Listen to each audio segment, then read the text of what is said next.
Hello friends, Kalrao School Halol presenting this video for standard 12th Commerce and Science Gujarati medium. Friends, આજે આપણે language ફંક્શનના part number 14 વિશે discuss કરવાનું છે જે છે ડિસ્ક્રાઇબિંગ ટાઈમ. આપણે ટાઈમ જો શબ્દ તમે સાંભળો ત્યારે તમને ખ્યાલ આવી જાય છે કે ટાઈમ એટલે સમય. બરાબર, જ્યારે કોઈ સમયનું વર્ણન કરવાનું હોય, જ્યારે કોઈ વખતે આપણે સમય વિશે વર્ણન કરતા હોઈએ છીએ ત્યારે જનરલી આપણે ડિસ્ક્રાઇબિંગ ટાઈમ નામના ફંક્શનનો ઉપયોગ કરીએ છીએ. હવે આના માટે ઘણા બધા શબ્દો છે જે તમારે સમજવા પડશે. બરાબર છે, તો આ ફંક્શનને રજૂ કરવા માટે લેંગ્વેજના આઇટમ એટલે કે શબ્દો તરીકે જુઓ. સમય બતાવવા માટે van, whenever, while, as soon as, no sooner than, hardly when, before, after, since, for, till અને until. સોરી, આ બધા જ જે શબ્દો છે એ વર્ણન કરે છે શાનું? સમયનું. બરાબર, અલગ અલગ પરિસ્થિતિની અંદર, અલગ અલગ વાક્યની અંદર, અલગ અલગ કાળની અંદર વાક્ય પ્રમાણે તમારે આનો ઉપયોગ કરવાનો રહેશે. બરાબર છે, જો તમને અમુક ઉદાહરણો અને વાક્ય રચનાઓ અહીંયા બતાવવામાં આવી છે, તમે જોઈ લો જરા. એઝ સૂન એઝ, બરાબર છે, પછી એના વિશે પછી કરતા, પછી ક્રિયાપદ અને જે વાક્ય આવતું હોય એ. બરાબર, અહીંયા એઝ સૂન એઝને આગળ રાખવામાં આવે છે. બીજા વાક્યની અંદર જોઈએ તો નો સૂનર જે છે એને પણ તમે આગળ રાખવામાં આવે છે.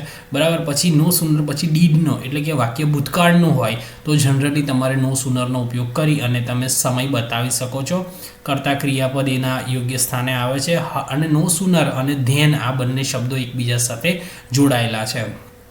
હાર્ડલી અને વેન આ શબ્દો પણ એકબીજા સાથે જોડાયેલા છે. એટલે હાર્ડલી પછી હેડ, કારણ કે આ પૂર્ણ ભૂતકાળના વાક્યની અંદર જનરલી હાર્ડલી શબ્દ દ્વારા તમે કરતા અને પાસ્ટ પાર્ટિસિપલ અને પછી વેન શબ્દ મૂકો છો. બિફોર જે છે એ સાદો ભૂતકાળ, પૂર્ણ ભૂતકાળ, સાદો ભૂતકાળ.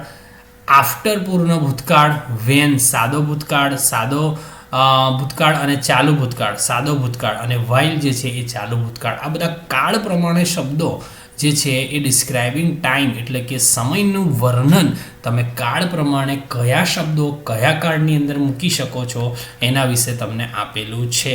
બરાબર, થોડું યાદ રાખવાનું વધારે છે પણ છે ઇઝી. આની અંદર કશું એટલું ખાસ જેવું લાગે છે હાર્ડ એવું છે નહીં. જો તમને વાક્ય આપેલું છે કે Smita woke up before sunrise. બરાબર છે, અહીંયા કયો શબ્દ ઉપયોગ થયો છે? બિફોર.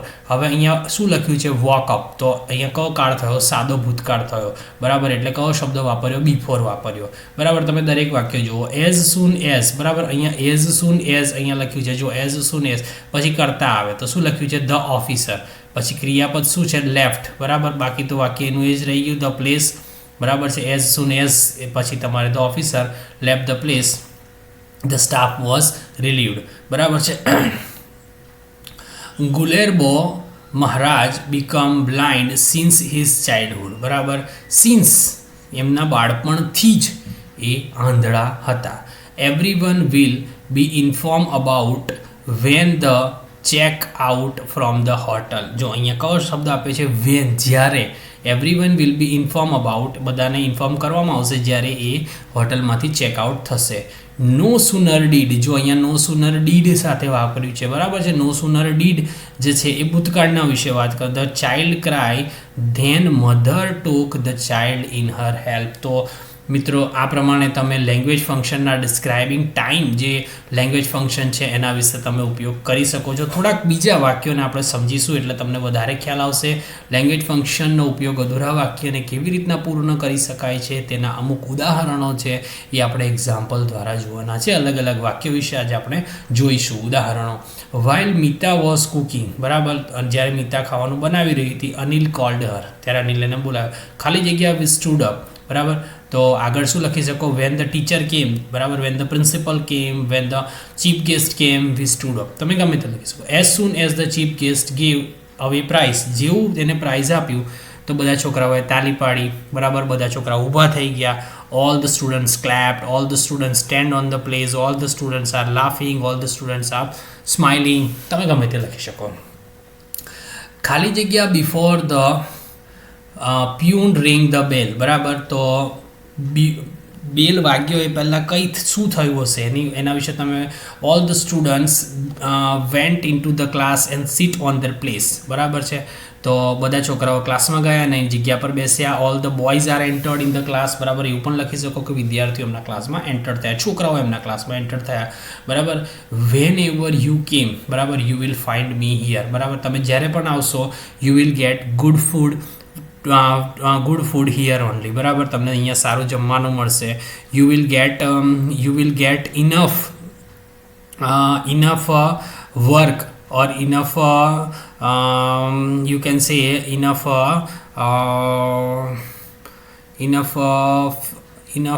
મેનેજમેન્ટ હિયર, બરાબર. તમને અહીંયા સારું વ્યવસ્થા દેખવા મળશે, તમને અહીંયા સારું કામ દેખવા મળશે, તમને અહીંયા હું મળીશ, ગમે તે, બરાબર. વેન એવર યુ કમ, બરાબર. જ્યારે તમે આવશો તમને એના રિલેટેડ તમારે લખવાનું છે. તો બહુ જ મતલબ ઇઝી છે, બરાબર છે. ડિસ્ક્રાઇબિંગ ટાઈમ જે છે એ સમયના આધારે છે. ફરીથી હું એકવાર શબ્દો રિપીટ કરી દઉં છું.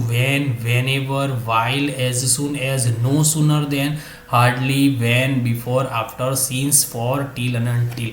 આ શબ્દો જે છે એ ડિસ્ક્રાઇબિંગ ટાઈમ, બરાબર, એના વિશે વર્ણન કરતી વખતે તમારે ખાસ મિત્રો ધ્યાનમાં રાખવાના છે.